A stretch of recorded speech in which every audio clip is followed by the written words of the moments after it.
नमस्कार मित्रों, आरोग्य जीवन यात्रा में आप सबका स्वागत है। मैं राजेश पटेल, नेचुरोपैथ डॉक्टर हूँ। बेसिकली मैं सिविल इंजीनियर हूँ, योगा का मास्टर भी हूँ और फूड एंड न्यूट्रिशन का मैंने अभ्यास किया है। हम यहाँ योगाहार पे बातें करते हैं। योगाहार मतलब नेचुरल डाइट सिस्टम पे। नेचुरल डाइट सिस्टम में हम यहाँ प्रश्नोत्तरी लेते हैं। तो प्रश्नोत्तरी में एक भाई ने मुझे लिखा है, वो लिख रहे मैं बुढ़ा हूँ तो खाने में क्या खाऊं। अब उनकी उम्र नहीं बताई है उन्होंने, उनके क्या बीमारी है वो नहीं बताई है, उनके दांत है या नहीं है वो भी नहीं बताए हैं। तो यहाँ थोड़ा मैं आपको सुझाव दूंगा कि उम्र के साथ बुद्धि बढ़नी चाहिए, और जिन लोगों की बुद्धि बढ़ती है वो बुजुर्ग कहलाते हैं, समझदार होते हैं। बुजुर्ग लोग होशियार होते हैं, समय के साथ बदलने वाले होते हैं, और जो बुढ़े होते हैं वो जड़ होते हैं। बुढ़े मत बनो, बुजुर्ग बनो। ज्यादातर उम्र वाले जो लोग हैं वो बुजुर्ग कम होते हैं, बुढ़े बुढ़े ज्यादा होते हैं। तो बुढ़े लोगों की मानसिकता थोड़ी जड़ होती है। आपको बुजुर्ग बनना है। समय के साथ आपका जो अनुभव है, आप जब जन्म लिए थे तो बच्चे थे, बच्चे की प्रकृति भी आपने देखी है, बच्चे का आनंद भी लिया है, युवान हुए हैं, जुआन हुए हैं, गृहस्थी निभाई है, और अब आप बुढ़े हुए हैं, उम्र वाले हुए हैं, बुजुर्ग हो गए हैं, आप सीनियर सिटीजन हैं। तो सीनियर सिटीजन को काफी समझदारी पूर्वक ध्यान रखना पड़ेगा अपने शरीर को। क्यों? क्योंकि पहले के जमाने में फैमिली के मेंबर्स जो होते थे वो, जो बुजुर्ग लोग होते थे, सीनियर सिटीजन होते थे, उसका संभाल ज्यादा रखते थे, ध्यान ज्यादा रखते थे। क्यों? क्योंकि पहले के जमाने में जो बिजनेस था वो ज्यादातर खेतीबाड़ी थी, और लोग संयुक्त कुटुंब में रहते थे। अब समय बदल चुका है, टेक्नोलॉजी आ गई है, लोगों को काम धंधे के लिए एक गांव, अपना गांव छोड़ के शहर में आना पड़ा है, शहर को छोड़ के दूसरे राज्य में जाना पड़ रहा है, राज्य को छोड़ के देश भी छोड़ना पड़ रहा है। हमने देखा है कई लोग अहमदाबाद में, बच्चे फॉरेन रहते हैं और बुजुर्ग लोग यहीं रहते हैं अकेले। उन लोगों को वहां नहीं पाता है, वो एटमॉस्फेयर उनको सूट नहीं होता है। क्यों नहीं होता है? क्योंकि जो लोग सीनियर सिटीजन है उन लोगों के साथ बातचीत करने वाले ज्यादा चाहिए। और फॉरेन में ऐसे लोग, यहाँ जैसे लोग घर के बाहर निकलते और चौराहे पे जाके बैठे सीसीटीवी की कैमरा की तरह जो काम करते हैं, बैठे रहते हैं, और कौन गांव में आया, कौन सोसाइटी में आया गया, वो सारी बातों का ध्यान रखने वाले वहां ऐसे नहीं मिलते हैं। तो आपको यहाँ दो बात का ध्यान रखना है। समय को स्वीकार लेना है। आपके बच्चे मान लो आपको यहाँ से विदेश गए हैं, तो आपको वो बुला रहे हैं तो जाइए वहां भी। अपने मन को तैयार कीजिए और उनके साथ रहिए। देखिए, आप पूरी जिंदगी आपके हिसाब से जीने जाओगे तो नहीं हो पाएगा, या तो फिर आपको खुद को अपने पैरों पे खड़ा रहना पड़ेगा, अपने सारे काम खुद को करने की ट्रेनिंग लेनी पड़ेगी, और इतनी शरीर को तंदुरुस्त रखना पड़ेगा। आप बीमार रहोगे, दवाई खाते रहोगे तो कोई मतलब नहीं है। हाँ, शास्त्रों धर्म पढ़िए। धर्म क्या सिखाता है कि भाई हम अपनी खुद की जिम्मेदारी खुद ले, दूसरे के पे जिम्मेदारी मत डालें। इसीलिए पुराने जमाने में वानप्रस्थ जिंदगी बताई थी कि जब लोग उम्र वाले हो जाते थे तो वो यात्रा तीर्थ स्थान पे निकल जाते थे, और या तो जंगल में जाके तप करते या ऐसा कुछ करते। तो ये लास्ट पिछली जो जिंदगी है वो बहुत संभालने की है। आपको अटैचमेंट छोड़ना है कुटुंब के साथ, बच्चों के साथ, और अपनी शरीर को ऐसे संभाल के रखना है कि आपको लास्ट मोमेंट पे, लास्ट समय पे दूसरे किसी की आवश्यकता न रहे ऐसा शरीर करना है, ऐसा मन करना है, इंद्रियों पे काबू लाना है। पूरी जीवन भले आपने इंद्रियों की गुलामी की हो, लेकिन अब समय आया है इंद्रियों को काबू करना। और हमारे जीभ का जो टेस्ट है, जो दिखता है, वो सुनते हो, सारे टेस्ट जो सारी इंद्रियां है, उसको उससे पर रहना है और आपके मन को इंद्रियों के राजा बनाना है। तो पूरी जिंदगी मजदूरी करने में निकाली हो, जो भी किया हो, लेकिन अब सुधरने का, समझने का टाइम है। तो बुजुर्ग बनना है, आपको समझदारी दिखानी है। तो मैं खास करके जो रिटायर होने वाले हैं या रिटायर हो चुके हैं ऐसे सीनियर सिटीजन्स को मैं रिक्वेस्ट करूंगा कि अपने शरीर को सही करने के लिए मुंह के स्वाद को छोड़िए। अभी नहीं है फिर भी हम कच्चा खा रहे हैं, हम चाय नहीं पी रहे हैं, डेयरी प्रोडक्ट हमने छोड़ दिया है। क्यों? क्योंकि इससे फायदा कम है, नुकसान ज्यादा है। हाँ, आप मजदूरी करते हो, गांव में रहते हो, मेहनत करते हो और खाओ, बीमारी नहीं है तो कोई दिक्कत नहीं है, कोई आपको बोलने वाला नहीं है। लेकिन आप शहर में रहते हो, शारीरिक श्रम कम है और शरीर में बीमारी है, तो बीमारी से बाहर निकलने के लिए आपको दूध, दही, छाछ, चाय, कॉफी ये सब छोड़ना पड़ेगा। व्यसन है तो छोड़ो। हाँ, कई लोगों को तंबाकू खाने की या सिगरेट पीने की या चुंगी पीने की आदत होती है। किसी किसी बुजुर्ग तो मैंने ऐसे दिखे हैं, वो शराब भी पीते हैं, खुद शराब पीते हैं, खुद व्यसनी है और खुद के बच्चों को व्यसनी बनने से रोक रहे हैं। ये कैसी अपेक्षा? ऐसा नहीं होना चाहिए। पहले आप खुद व्यसन से बाहर आओ, तभी आप अपने बच्चे को बोल सकते हो बेटा चाय नहीं पीनी है, बेटा तंबाकू नहीं खानी है, बेटा दारू नहीं पीना है। खुद व्यसन करो और दूसरे को सलाह देने जाएंगे तो कोई मतलब नहीं है, अपनी कोई कीमत नहीं रहेगी। ठीक है। शरीर को संभालने के लिए आपको 3 टाइम में से 1 टाइम को छोड़ देना पड़ेगा। क्यों? मेहनत नहीं करते हैं। आपके शरीर को मेंटेनेंस की आवश्यकता है, शरीर सही रहे इसके लिए हरी पत्तियों का रस, हाँ, खुद ही बाजार से ले आइए, हो सकता है तो खुद ही उसके रस निकाले, अपनी बेटे या बहू के पास अपेक्षा मत रखिए। और ये मेरे वीडियोस जो देखने वाले ज्यादातर लोग जो है वो 30 से लेके 50 के बीच वाले ज्यादा होते हैं, क्योंकि टेक्नोलॉजी का उपयोग वही लोग ज्यादा कर रहे हैं, बुजुर्ग लोग कम कर रहे हैं। लेकिन आप देखने वाले लोग भी आज नहीं तो कल बुजुर्ग होने वाले हो। नया सीखने का बंद नहीं करना है। हाँ, भले पूरी जिंदगी मजदूरी में चली गई, काम में चला गया है, तो अब रिटायर हो चुके हैं तो आप नया कुछ सीखिए, योगा सीखिए, थोड़ा ये योगाहार सीखिए, पुस्तकें पढ़िए।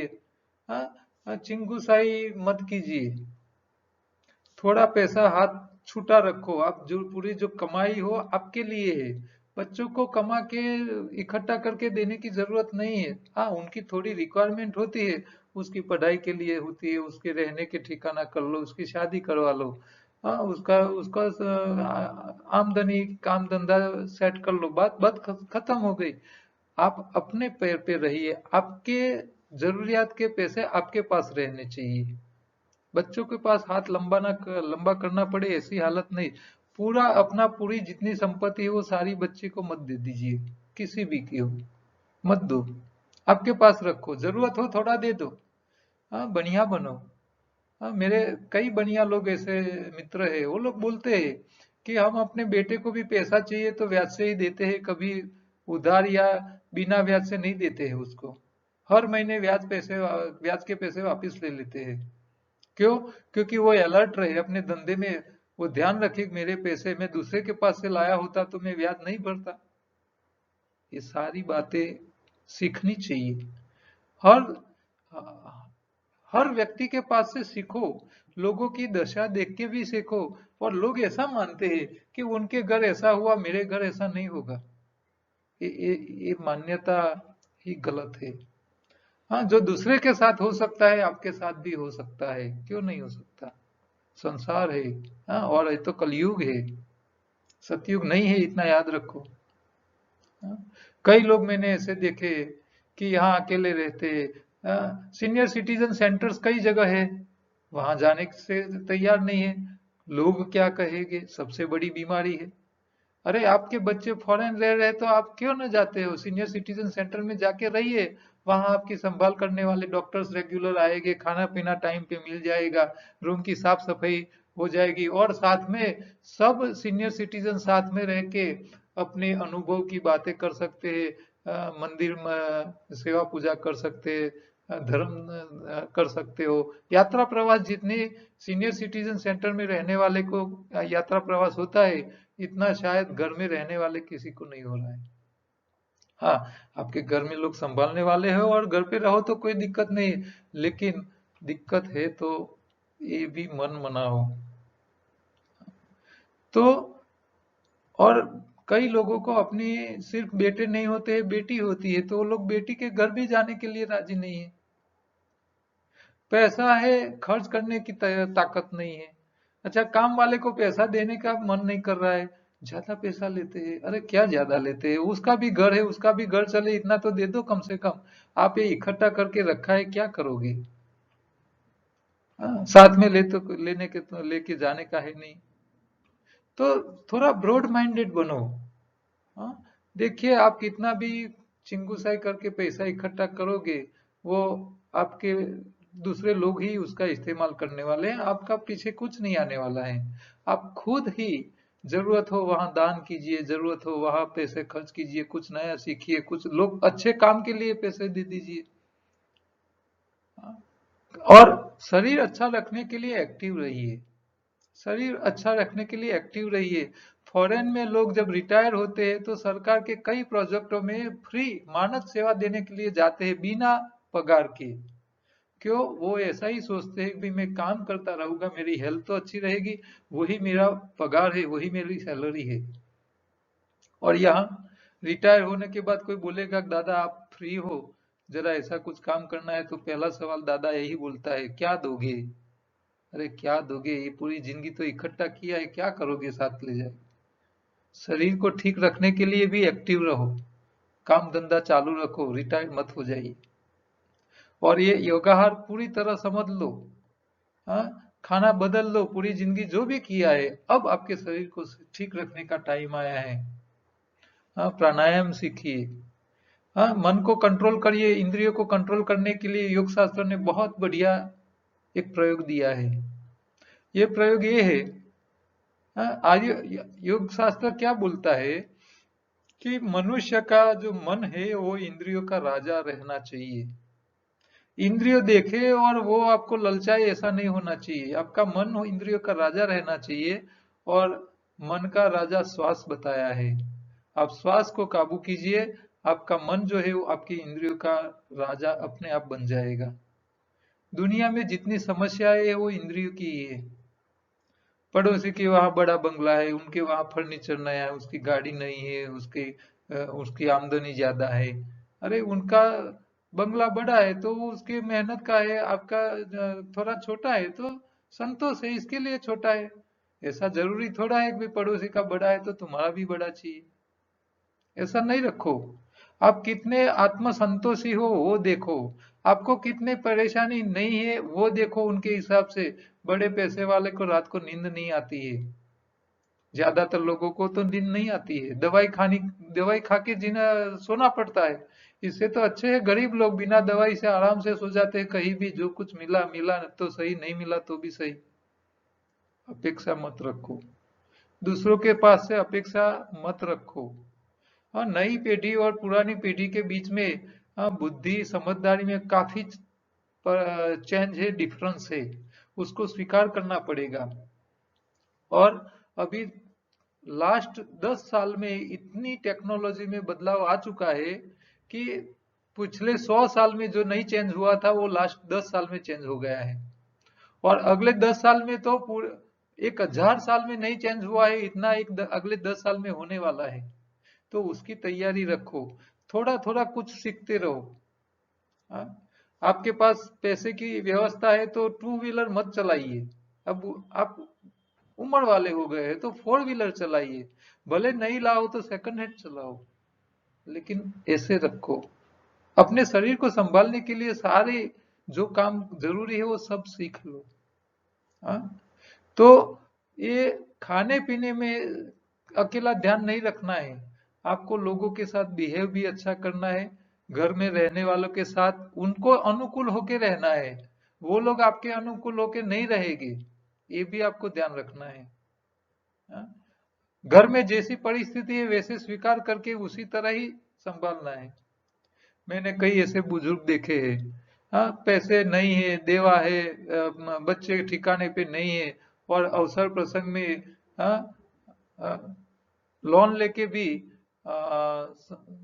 रिवाज रीति रिवाज के इतने जड़ हो जाते हैं बुजुर्ग लोग कि खर्च करवाते हैं, देवादार कर देते हैं बच्चों को। ऐसी जड़ता मत रखो, समय बदल चुका है। हाँ, अभी मुझे मुझे दोबारा एक बात बतानी पड़ेगी यहाँ। ये जब कोरोना का टाइम था तब हमारे एक साधक है, मेरे हमारे योगाहार के वीडियोस देखने वाले एक पीएसआई है, वो हिम्मतनगर में जॉब करते थे, मूल वतन उनका राजस्थान था। तो एक बार उनसे बात हुई, उन्होंने बताया कि राजू भाई, मुझे तो ये लॉकडाउन के टाइम में बार बार मेरे वतन जाना पड़ा सोशल काम के लिए। मैंने सोचा भी अभी लॉकडाउन में क्या सोशल काम होगी आपके पास। तो उन्होंने क्या बताया पता है, कि हमारे लोगों ने, मारवाड़ी लोगों ने ये लॉकडाउन का फायदा ले लिया। हाँ, जिन लोगों की एंगेजमेंट नहीं हुई थी, जो बच्चों की सगाई भी नहीं हुई थी, तो वो लोगों ने आपस में बात कर करके सगाई भी कर ली, और पांच पांच लोग आगे जाके आए गए और शादी भी कर ली, बिना मंडप, बिना रसोई और बिना भोजन समारंभ किए उन्होंने शादी लिपटा दी। तो इन लोगों ने आफत को अवसर में पलट लिया। और यहाँ गुजरात में कई लोगों ने कोरोना के हिसाब से अपनी शादी 2 साल 1 साल पोस्टपोन कर ली। क्यों? मैं लोगों को बुलाऊं, खिलाऊंगा क्या? खिलाया नहीं तो शादी का मतलब क्या है? अरे यार, टाइम आया है ऐसा तो ऐसा कर लो। होशियार वही है समय के साथ सावधान हो जाए। हाँ? तो बुजुर्ग लोगों को मैं खास बोलूंगा कि अपने बच्चे, उनके बच्चे जो कर रहे हैं उसको करने दो, वो पूछे इतना ही जवाब दो, इससे ज्यादा मत दो। हाँ? आपको आपके खाने पीने की, आपकी रहने की व्यवस्था अपने अपने हिसाब से रखो। आपके पास जो भी मिलकत है उसको सारी थोड़ी रखो, जरूरत के हिसाब से बाकी की दे दो वहीवट करने के लिए। और उम्र हो चुकी है, बच्चे लोग कमा रहे हैं, तो आप फिर उनके साथ जाके वहां दुकान पे मत बैठिए, कुछ अच्छा काम के लिए बाहर निकलिए। हाँ, हाँ, समाज में काम करने के लिए काफी है, रास्ते है। हाँ, 60 साल के बाद, हाँ, पैसा कमाने नहीं जाना चाहिए, कुछ अच्छे काम के लिए बाहर निकलना चाहिए। ये सोचो, तभी आपका आत्मा परमात्मा के साथ मिल पाएगा, नहीं तो यहाँ भूत होके वापिस, हाँ, घूमना पड़ेगा। ये ये याद रखो, धर्म के लिए मत करो, अपने आत्मा के लिए तो करो। तो यहाँ खाना बदलो, शरीर को सफाई रखो, बीमारी में से बाहर आओ, खुद अपने काम खुद ही करते हो जाओ। हाँ, अपना समय जब लास्ट में आए, हाँ, उपवास की प्रैक्टिस भी डालो। हाँ, कोई दिन खाना नहीं मिला तो भी चला सको ऐसी ट्रेनिंग ले लो। हाँ, जैन महाराजों ने ये बहुत बढ़िया चीज सिखाई है। वो लोग संथारा नाम की उनकी पद्धति होती है, जब उनका समय आ जाता है शरीर को छोड़ने का, तो वो लोग खाना पीना छोड़ देते हैं। और कई लोग तो, हाँ, एक एक महीना, दो दो महीना खाना पीना छोड़ देते हैं और आराम से अपना देह त्याग करते हैं, बिना कोई परेशानी, कोई दुख दर्द बिना। तो ये मन को कंट्रोल करना पड़े। हाँ, ये बहुत जरूरी है। हाँ, स्वर्ग में जाना है तो शरीर को छोड़ने की तैयारी रखो, मन को इंद्रियों से बाहर लाओ। हाँ, हाँ, चटाके खाने पीने की, मुझे तो ये चाहिए, इसके बिना मैं नहीं रह पाऊंगा, खाना खा खा करके अपने शरीर को इतना गंदा कर लोगे, आपके घर में सारी गांव की पूरे गांव की गंदगी आपके घर में डाल देंगे तो आप कैसे रह पाओगे? हाँ, आपको गंदगी से एलर्जी लग जाती है, तो आपके शरीर में गंदगी इकट्ठा करोगे तो आपके शरीर में रहने वाला आत्मा की हालत क्या होती होगी, उसका तो विचार करो आप। आत्मा आपके अंदर ही है, परमात्मा वही है, बाहर ढूंढने की जरूरत नहीं है, मंदिर मस्जिद करने की जरूरत नहीं है, खुद ही आत्मा हो वही परमात्मा है। तो परमात्मा को रहने के लिए मंदिर जैसे स्वच्छ होते हैं, तो हमारा आत्मा हमारे शरीर में रहता है, तो उसको भी रहने का शरीर तो स्वच्छ होना चाहिए, मंदिर की तरह साफ सुथरा। हाँ, हम तो दवाई खाते रहते हैं, कचरा पट्टी डालते रहते हैं, तीनों टाइम खाते पीते रहते हैं, गंदगी गंदगी गंदगी के अलावा कुछ नहीं है। ये कोरोना गंदगी का ही विषय है। गंदगी, वहां जहाँ ज्यादा गंदगी वहीं कोरोना ज्यादा, लोग वहीं मर रहे हैं। हाँ, वायरस आजकल का नहीं है। हजारों साल मनुष्य से पहले वायरस इस धरती पे अस्तित्व में था। और क्या भगवान ने वायरस को बोल के भेजा था कि तुमको मनुष्य के अलावा, ये कोरोना को बोल के भेजा था कि मनुष्य को ही पकड़ना, तुम दूसरे कोई प्राणी को नहीं, मत पकड़ो। अपने शरीर को तो संभालने का सीखो, किसी का वो दूसरे को नहीं संभालो तो चलेगा। तो ये अभी टाइम है, सुधर जाओ, बच जाओगे। हाँ, प्रभु भक्ति तभी अच्छी हो पाएगी जब आपका शरीर सही होगा। हाँ, आपका मन स्थिर होगा, संतोषी जीव होगा। हाँ, हाँ, आराम से आनंद पूर्वक जी सको। और जैसी हालत, जैसा परिस्थिति, उसको स्वीकार कर लो, वही आनंदी, वही ईश्वर स्वरूप है। ठीक है। और अपनी जिद के हिसाब से अपने कुटुंब वालों को कभी, हाँ, परेशानी में मत डालिए। हाँ, पैसे इतने बिन जरूरी मत खर्च करवाइए। हाँ, आप किसी भी सेवा लोगे, किसी भी व्यक्ति की, आपकी पत्नी की होगी, पति की होगी, पुत्र की होगी, पत्नी की होगी, पौत्री की होगी, या बहू की होगी, किसी की भी सेवा लोगे आप, तो आप पाप कर रहे हो। आपने जो पुण्य कमाया होगा वो उसको देना पड़ेगा। मुफ्त में कुछ नहीं मिलता है, इतना याद रखना। मुफ्त में कुछ नहीं मिल रहा है। आप मैं आपको कुछ दे रहा हूं, तो उसका रिटर्न मुझे ऊपर वाला कहीं से दे देगा। आपके पास से कहीं से ले लेने वाला है। तो आपके पास से ईश्वर खुद ही खींच ले। इससे अच्छा है आप खुद दे दो। हाँ? तो ये अच्छे काम में लग जाइए। ठीक है। हाँ, रोटी कपड़ा और मकान से ज्यादा कुछ नहीं चाहिए, ये भी याद याद रखो। हाँ, जरूरी है थोड़ा, नहीं है ऐसा नहीं है, लेकिन इतना ज्यादा जरूरी नहीं है कि आप उसको संभाल नहीं पाओ, पूरी जिंदगी उसको संभालने में ही चली जाए। और जैसे किचन में हम कपड़ा रखते हैं ना, वासन पोछने के लिए, साफ करने के लिए, है ना, गुजराती में इन्हें पोतू बोले। हाँ, ये जब पुराना होता है ना पोता, कपड़ा जो वासन को साफ करने वाला, तो वो जब पुराना होता है तो फिर उसको कचरे में डाल दिया जाता है। तो जब हम बुजुर्ग होते हैं ना, तो हमारी हालत ऐसे ही किचन के पोते जैसी है। किचन के साफ वासन बर्तन साफ करने वाले कपड़े की जैसी है। जैसा गंदा हो जाएगा, खराब हो जाएगा, आपकी वैल्यू कचरा डब्बी में ही है। ये याद रखना है। हाँ? ये होने वाला है, हर एक के साथ है। ये सब मत रखो। हाँ? तो ये संसार को देख के नया कुछ सीखते रहो, ये खास जरूरी है। अपनी ज्ञाति, मेरी मैं तो वही, मैं हिंदू, मैं मुसलमान, ये मत सब निकाल दो। ऊपर कुछ नहीं है, ये सब यहाँ लोगों ने ही दिया है। हाँ, लोगों ने अपनी अपनी बातें कर करके सिखाया है कि मैं ये हूँ, ये हूँ, ये हूँ, ये हूँ। आप मरने के बाद कौन सी ज्ञाति में जन्म लेंगे किसको पता है? किसी को पता नहीं है। आप पहले पुराने जमाने, पुराने जन्म में कहाँ थे, ये आपको कहाँ पता है? कोई ज्ञाति खराब नहीं है, कोई धर्म खराब नहीं है, सब अच्छे हैं। हम अच्छे तो सारी जग अच्छे। ठीक है। तो आपस में ज्ञाति के नाम से भी मत लड़ो, आपस में धर्म के नाम से भी मत लड़ो। हाँ, ऊपर वाला सबका एक ही है, चाहे नाम किसी का भी दे दो। ओके। तो बुढ़ापन बहुत संभालने वाली बात है। पूरी जिंदगी ऐसे चली गई, लेकिन ये पिछली लाइफ बहुत अच्छी तरह संभालने के लिए आपको अभी से तैयारी करनी पड़ेगी, अभी से। ठीक है। तो खाने पीने में आपको क्या ध्यान रखना है? चाय छोड़ दो। हाँ, बीमार नहीं हो तो पियो, लेकिन जैसी बीमारी आई तुरंत छोड़ दो। आपको शरीर में कुछ भी हो रहा है तो पता चल जाना चाहिए कि आज गला पकड़ा है, तो आपको पता चल जाना चाहिए। सिग्नल आया शरीर में, कुछ भी आया, कुछ आगे पीछे हो रहा है, तो आपको तुरंत सिग्नल मिल जाना चाहिए कि भी आज मुझे कुछ गड़बड़ी लग रही है। तुरंत खाना पीना बंद कर लो, तुरंत। हाँ, उपवास की आदत डालो। हाँ, कम से कम 15 दिन में एक बार निर्जला उपवास करने की आदत डालो। एनिमा का प्रयोग करना रखो। खुद का काम खुद ही करो। खुद के रस खुद बनाओ। तो ये सारा प्रैक्टिस करो। मिक्सर चलाओ, पत्तियां ले आओ, जूस बनाओ और मजा करके पियो। और घर वाले दूसरे मेंबर्स को भी पिलाओ। आप ऐसा करोगे तो आपकी वैल्यू बढ़ जाएगी।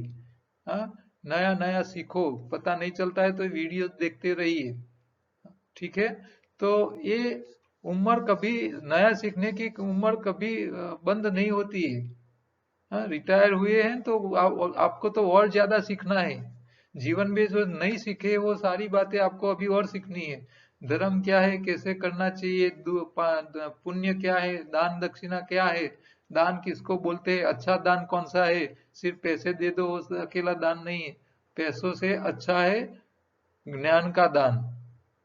आप किसी को समझदारी दे दो, किसी को कुछ नया सिखाओ, उसकी लाइफ चेंज हो जाए ऐसा कुछ नया सिखा दो। आपके पास जो भी आवड़त है, आप इंजीनियर हो तो इंजीनियर के हिसाब से आप काम करो। डॉक्टर है तो डॉक्टर के हिसाब से काम करो। आप अकाउंटेंट है तो अकाउंटेंट के हिसाब से काम करो। लोगों को कुछ सिखाओ। जो समाज के पास से लिया है वो समाज को वापस दो। ठीक है। तो खाने पीने में सिर्फ इतना ही ध्यान रखना है। भूख नहीं है तो मत खाइए। हरी पत्ती हर रोज खानी है। टोटल खुराक में से आधा ही पकाया खाना है, आधा से ज्यादा कच्चा खाना है। सीजनल, नेचुरल और ओरिजिनल ज्यादा खाना है।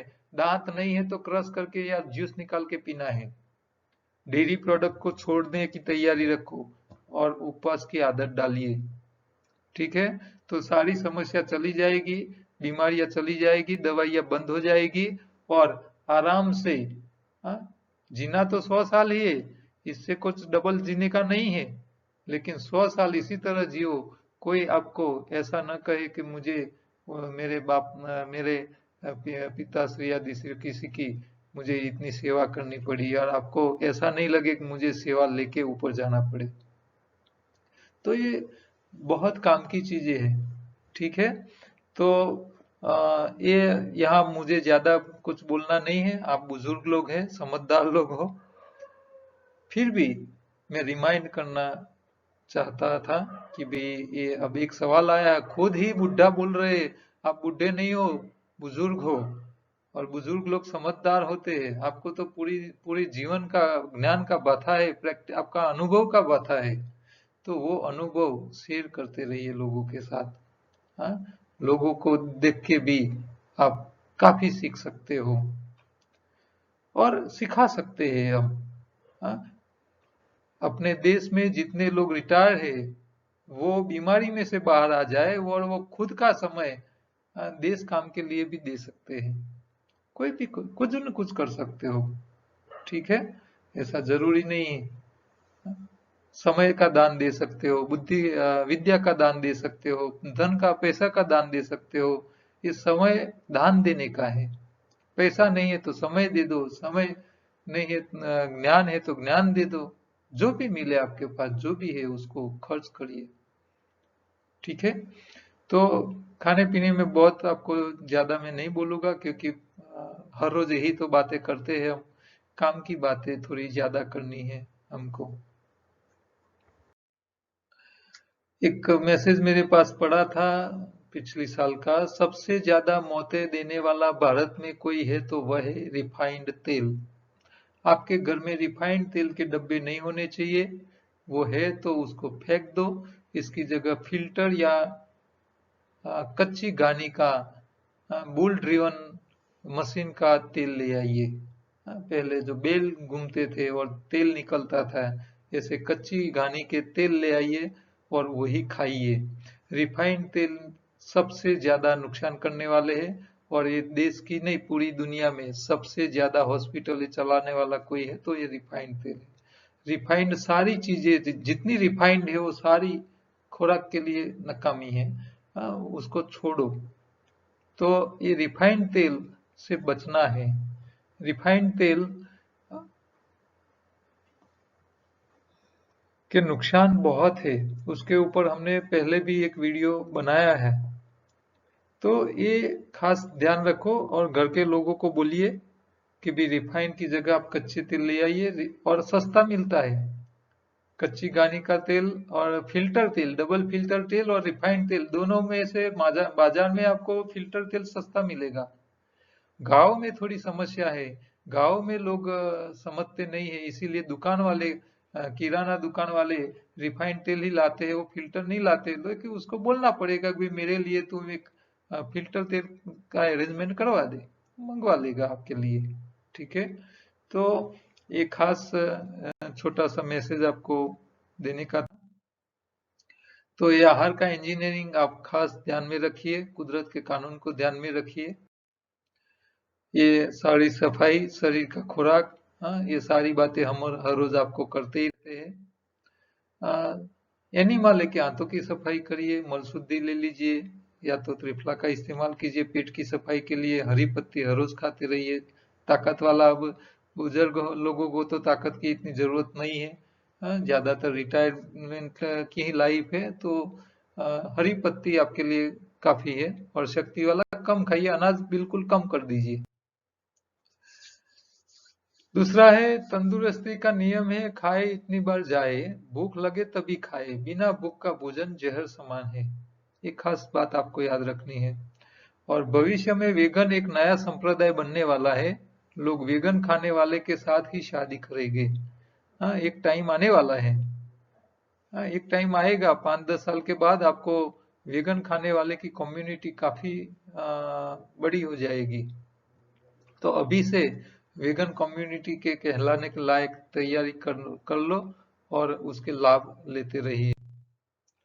एक एनडीएस में प्रश्न आया है, एक बहन ने लिखा है, હું અરુણાબેન મહેતા, मैं ગઈ કાલે મેં કરાવેલા બ્લડ રિપોર્ટ્સમાં આરબીસી 4.05 અને ડબ્લ્યુબીસી 11,900 આવેલ છે, અને તે રિપોર્ટમાં RBC normochromic, red cell, WBC, neutrophilic leukocytosis और પ્લેટલેટ્સ એડેક્વેટ છે, તે समझावी योग्य उपाय बतावशो। तो उनका जो आरबीसी का जो लेवल है वो 4.5 के पास है, और ये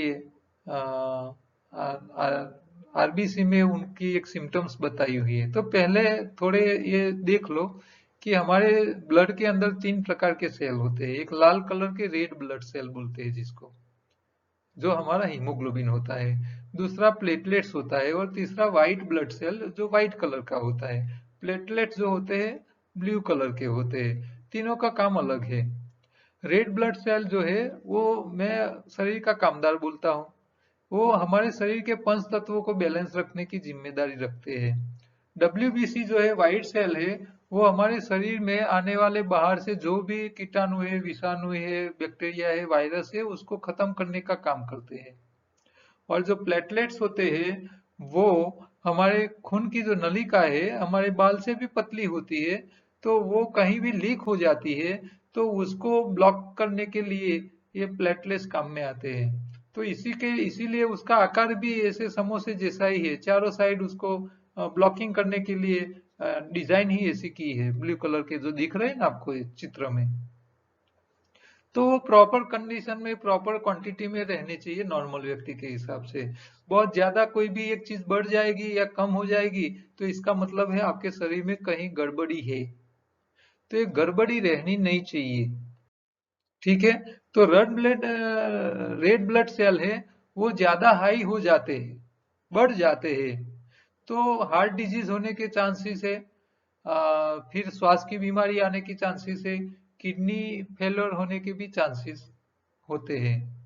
लो होते हैं तो आपको बोन मेरो में, हड्डियों में तकलीफ आ जाती है, थायराइड की कंडीशन चेंज हो जाती है, और आयरन डिफिशियंसी, मतलब आपका एनीमिया बोलते हैं जिसको, कम हीमोग्लोबिन वाले हो जाते हैं।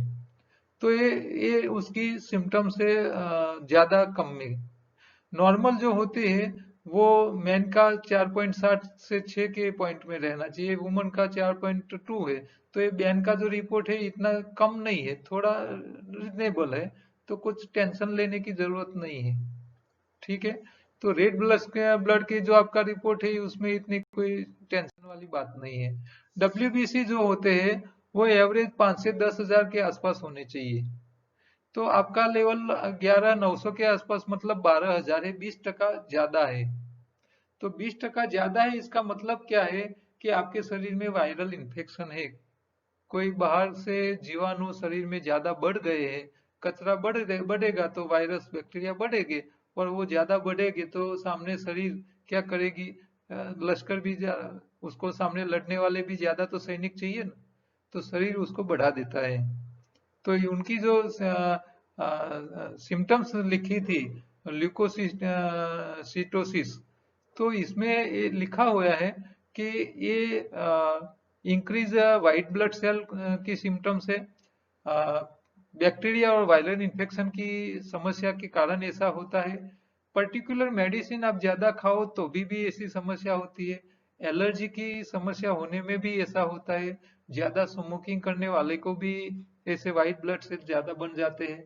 इन्फ्लेमेटरी डिजीज मतलब सूजन आ जाए कई कई जगह में शरीर के अंदर की पार्ट्स में, तभी भी व्हाइट ब्लड सेल बढ़ जाते हैं। इम्यूनिटी कम हो जाने में भी ये समस्या आती है, और कई लोगों को जेनेटिक कंडीशन की समस्या होती है, और कैंसर होता है तभी ये समस्या आती है।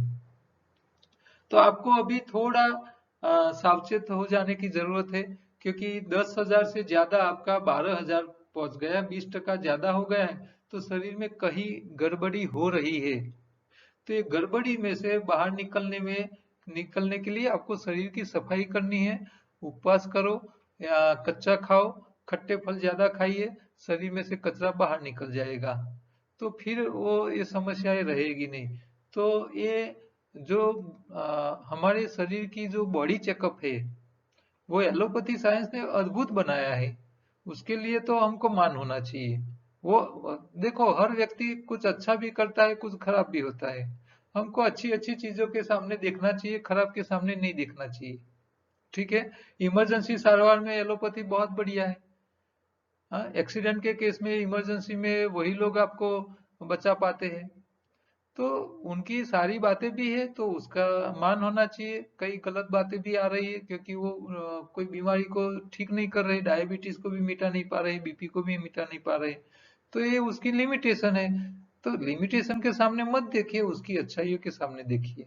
हमारे कोई डॉक्टर्स हमारे विरोधी नहीं है। आयुर्वेद वाले अपनी जगह अच्छे हैं, होम्योपैथी वाले अपनी जगह अच्छे हैं, एलोपैथी वाले अपनी जगह अच्छे हैं, नेचुरोपैथी वाले अपनी जगह अच्छे हैं, योग वाले भी अपनी जगह अच्छे हैं। सब में कुछ तो अच्छा है, खराब खराब देखना नहीं है हमको। तो यहाँ एलोपैथी की जो डायग्नोसिस सिस्टम जो है, बॉडी चेकअप की जो पद्धतियां है, बहुत अद्भुत है। तो उसका लाभ लीजिए और बॉडी चेकअप करते रहिए। तो आपके शरीर में कुछ आगे पीछे हो रहा है तो आपको पता चल जाएगा। तो आप इसमें से बाहर निकलने के रास्ते ले ढूंढ पाओगे। तो बॉडी चेकअप कराइए, और खाने पीने में ध्यान रखिए। कच्चा ज्यादा खाइए, हरी पत्ती ज्यादा खाइए, समस्या रहेगी नहीं। शरीर को जरूरत के हिसाब से भोजन दीजिए, एनिमा लेते रहिए। अब ये कच्चा खाने की बात है, आप एलोपैथी वाले भले आपने रिपोर्ट करवाया, लेकिन एलोपैथी के पास जाओगे तो बोलेगे कच्चा खाना ही नहीं है आपको। क्यों? क्योंकि उसके अभ्यास में वो नहीं होता है। ठीक है। तो ये उन लोगों की जो उनकी जो अच्छाई है, उसका उपयोग हमारे शरीर के लिए करना चाहिए। अभी आपने देखा होगा कि ये वैक्सीन की बातें चल रही है। तो वैक्सीन गलत नहीं है।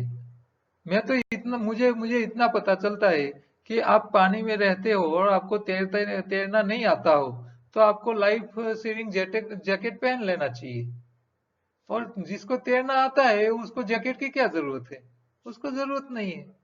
तो ज्यादातर लोग अपने शरीर को संभाल नहीं पा रहे, डॉक्टर्स भी अपने शरीर को संभाल नहीं पाते हैं, तो उसको वैक्सीन की जरूरत पड़ेगी। तो आपको खुद को तय करना है कि भाई आप पानी में जंप लगा रहे हो, तो आपको लाइफ जैकेट पहन के जंप लगाना है या बिना लाइफ जैकेट पहने? क्यों? आपको आता हो, स्विमिंग आता हो तो आप ऐसे ही जंप लगा दोगे, और नहीं आता है तो आपको पहनना ही पड़ेगा। तो ये वैक्सीन जो है, वो जो लोग अपने शरीर को खुद संभाल नहीं पाते, उनके लिए वही रास्ता है बचने का, इसके अलावा नहीं है। तो हम वैक्सीन को गलत नहीं कह सकते। वो टेक्नोलॉजी है, अच्छा है, रिसर्च होता है, तो लेकिन वो फायदा तो करने वाली है, क्योंकि जो अपने खुद खुद की संभाल नहीं कर पा रहे तो उसको तो ये करना ही पड़ेगा। हाँ? ये तो ऐसी बात है कि आप स्कूल में पढ़ने जा रहे हो और आप स्कूल में ध्यान नहीं रख रहे हो तो घर आके ट्यूशन रखाना पड़ेगा, खर्चा तो करना ही पड़ेगा, पास होना है तो करना पड़ेगा। आप स्कूल में ही ध्यान रखो तो घर आके ट्यूशन कराने की जरूरत ही नहीं पड़ेगी। तो ये खान पीन में ध्यान रखो तो ये दवाई की वैक्सीन की जरूरत पड़े नहीं, इतनी तैयारी कर लो। तो हर चीज अपने जगह अच्छी है, सही है। हाँ? हाँ, पहले बैलगाड़ी में आगे आते जाते थे, अब विमान आ गए तो उसके फायदे भी है भाई, 1 घंटे में आपको यहाँ से दिल्ली या मुंबई पहुंचा देता है। सामने जोखिम भी है कि भाई गिर जाएगा तो मर भी जाने के चांस है ही। तो हर चीज का फायदा नुकसान होता ही है। ठीक है। और यहाँ कच्चे में भी तो एक नुकसान है कि भाई पकाए खाने में जो मजा आती है वो कच्चे में नहीं आती है। ये लोगों को यही तो दिक्कत रहती है। लेकिन आप कच्चा खाना चालू कर दो और आप सामने देखो कि भाई ये खाने से मुझे क्या फायदा, ये खाने से क्या फायदा। और फायदा जब आपको नजर के सामने आएगा तो फिर आप कच्चे खुराक को प्रेम करने लगोगे। हाँ, शरीर को अच्छा रखने के लिए भी ये जरूरी है। हाँ, एक टाइम मजा करो, एक टाइम तो पकाया खाने के लिए हम छूट दे ही रहे, हम खुद खाते हैं। खाना चाहिए, क्यों क्यों खाए, क्यों ना खाए। हाँ, तकलीफ आए तब छोड़ दो, बाकी खाओ। ठीक है। तो ये छोटी बातें आपको ध्यान रखनी है। अपना योगाहार पूरा सिस्टम आप फॉलो कर सको, इसके लिए जो जरूरी चीजें हैं, हाँ, यानी वहाँ का डब्बा है, बुक है जिसमें आपको रेसिपी और सारी सिस्टम का में से नॉलेज मिल जाएगा। मल शुद्धि पाउडर जो है वो आपके आंतों की सफाई के लिए है। आपको ग्रीन लीफ का पाउडर मिल जाएगा, हरी पत्ती ताजी नहीं मिले तो पाउडर का भी इस्तेमाल करो, तो वो भी पेट में चला जाता रहेगा। और नायलॉन का छन्नी, बड़ा गरणु, गुजराती में गरणु के, तो ये बड़ी साइज का 1.5 फुट का गरना जो आपको छानने के लिए, दूध बनाने के लिए, जूस बनाने के काम में आएगा। और मुंह में लार बनाने के लिए इमली के बीज भी आ जाएंगे। तो ये पूरी किट आप कहीं भी मंगवाओ, आपको घर बैठे फ्री डिलीवरी में पूरे इंडिया में हम देते हैं। तो आपको मंगवाने के लिए मेरे नंबर पे व्हाट्सएप कर सकते हो। ठीक है। ये योगाहार अपनी चैनल जो है वो आपने सब्सक्राइब नहीं की है तो मैं रिक्वेस्ट करूंगा सब्सक्राइब कर लीजिए। वहाँ योगाहार हिंदी में, हाँ, पूरा योगाहार कोर्स नाम का एक प्ले लिस्ट है, उसमें 12 वीडियो है, वो पूरी सिस्टम को हमने इसमें डिटेल में समझा है चित्रों के साथ। तो आप जरूर एक बार वो देख लीजिए, और हो सकता है तो रिवीजन कीजिए। हाँ, जिसको ज्यादा मार्क्स लाना हो उसको क्या करना पड़ेगा, पुस्तक को बार बार पढ़ना पड़ेगा, प्रैक्टिस ज्यादा करनी पड़ेगी। तो ये कोर्स जो है उसकी प्रैक्टिस बढ़ाइए, टाइम जब भी मिले तो उसमें बार बार देखते रहिए। ठीक है। तो इससे आपको फिर कोई कंफ्यूजन नहीं रहेगा। हम यही सोचते हैं कि आप लंबा जियो, आयुष्य अच्छा रहे, बिना दवाई से जियो, और दूसरे के ऊपर डिपेंड होके जीने की नौबत ही नहीं आए, और आराम से आनंद करते करते लंबा आयुष्य जिए, उसके लिए ही ये आपको रिक्वेस्ट करता हूँ। हमारे अहमदाबाद सेंटर पे हर रोज ये सिस्टम को समझाने के लिए सेमिनार होते हैं, फ्री ऑफ कॉस्ट, 1 रुपये का भी चार्ज नहीं है। तो ये डफनाला शाहीबाग में है, आप उसका एड्रेस लेने के लिए मेरे नंबर पे व्हाट्सएप कर सकते हो।